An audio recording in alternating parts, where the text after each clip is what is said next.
Welcome everybody. Many of you who watched my last video, I was very disappointed with Multipick's classic Z-bar they make for dimple locks. The major shortcoming was the tool is just not long enough, especially when it comes to shrouding and engaging cylinders that have cam actuators in the back. If you don't have the right length, your pick is not going to do anything if it can't open the door.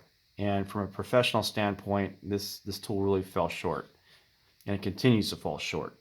And my question was, well, how well do these newer multi-pick L bars work for some of the more classic European dimple locks? And this is a design that Noob put his name on, and it's very prestigious and it's very ego satisfying. Been there, done that.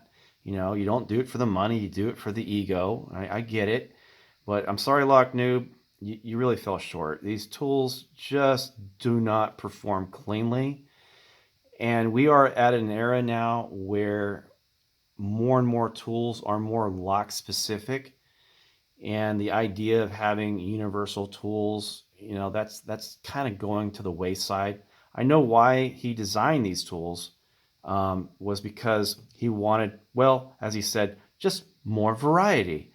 And he wanted to be able to have the longer length in order to have something to lever off of when picking from the right side of the pin stack.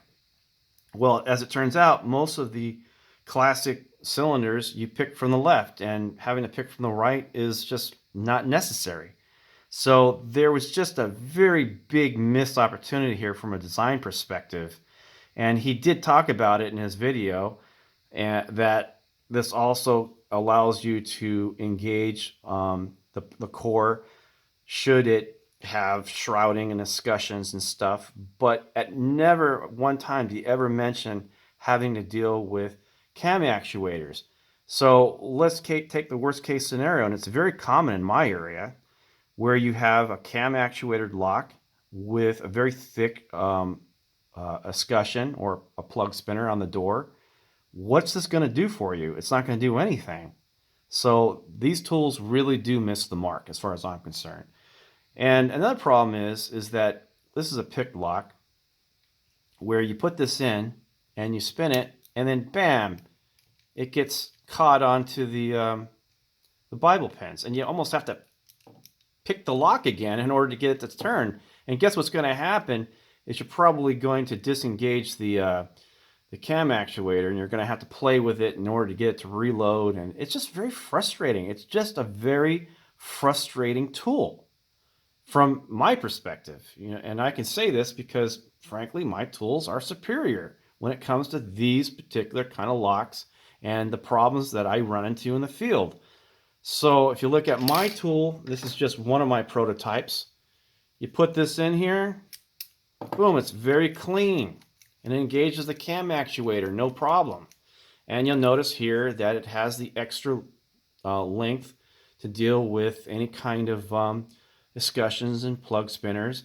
I've got a wider handle on here that's more comfortable. It's just a more comfortable tool to use overall. Plus it's shorter, so you're not going to run into any sort of problems when it comes to interior doors and interference with the door jamb.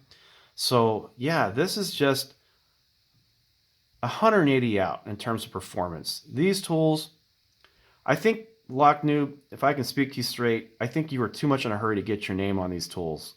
Really. And it's a great ego satisfying thing to get your name on tools, but frankly, how can you not resolve some of the most rudimentary problems, especially for the most common lock?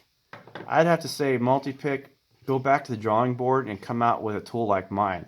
You're going to find a huge benefit, and I think locksmiths will really appreciate this. Thanks for watching, guys.